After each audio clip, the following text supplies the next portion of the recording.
Dostlar, hoş gördük sizleri. Bugün sizlere ben Ulu Borçalı'nın çok hürmetli şaire kızı Saadet Hanım Butan'ın Borçalı'nın xeyirxah övladı, xeyriyatçı kızı Bəsti Hanım Mamedova'ya həsr elədiyi şeiri sizlerle paylaşıram benim əzizlərim.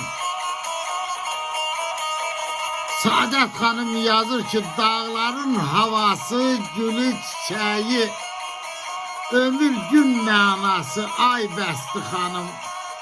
Yoksulun, fağırın dayağı oldun, yetimler anası, ay Bəsti Hanım. Sen ki ağlığını qardan almışsan, yanağın rengini nardan almışsan, söyle şirinliği hardan almışsan, göllerin sonası, ay Bəsti Hanım.